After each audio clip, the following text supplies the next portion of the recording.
Bismillah. Halo, selamat malam para guru besar ulama akhir zaman ya.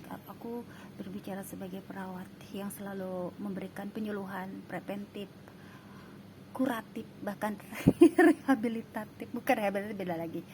Jadi aku ini apa ya, dibilang sebagai perawat, sebagai ya pokoknya mah intinya apa ya, jadi ini intinya aku mengkaji apa yang terjadi sebagai pengamat. Aku tuh senang nonton dunia dalam berita, melihat apa yang terjadi di sini. Indonesia, Indonesiaku, pemilu, judulnya pemilu. Pemilu itu udah usai. Pemilihan presiden, capres, nyoblosnya udah usai, tetapi akan ada sesuatu yang besar, hal besar terjadi. Mohon maaf, hal besar terjadi.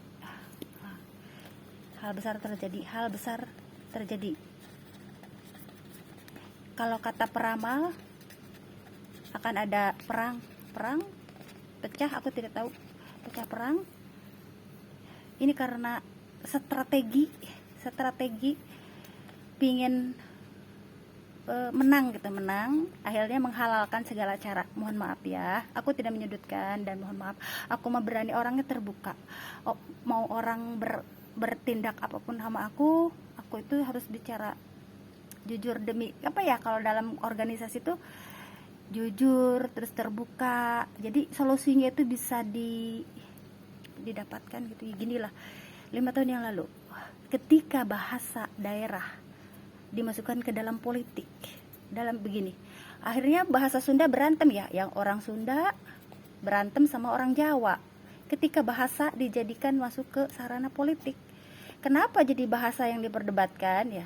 Jadi bahasa yang diperdebatkan, jadinya orang Sunda tidak suka sama orang Jawa. Jadi aku mengkaji 5 tahun lalu di Pilpres 5 tahun lalu ya, jadi lucu gitu. Itu nih. Jadi bahasa daerah tuh jadi kayak berantem, terus jadinya perdebatan. Ini aku ya nih, terus nih aku nih seorang murid yang mengkaji apa yang terjadi. Terus sudah usai masalah baru besar. Ini yang timbul ya, jadi banyak perdebatan.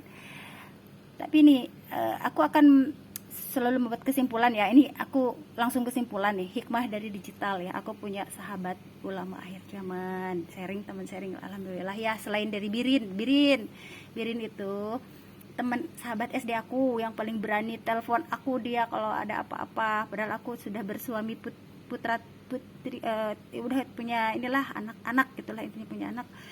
Dia berani karena dia selalu kalau apa tuh aku tuh terbuka juga. Dia aku bersyukur karena dia masa depannya cerah ya, di gedung DPR dia duduknya, teknisi katanya ya. Birin ya, jadi gini, suami aku biarkan aku bicara ya demi kebaikan nih. Sekarang 2024, ketika kebaikan hati mohon maaf, jadi dipakai sarana politik, kalau kebaikan hati itu harusnya kebaikan hati aja ya, misah gitu. Jadi kan kebaikan hati itu buat kayak sedekah infak, buat kemana lah, mau ke tanaman, mau ke orang, mau ke badan negara, itu kan buat penangkal bala.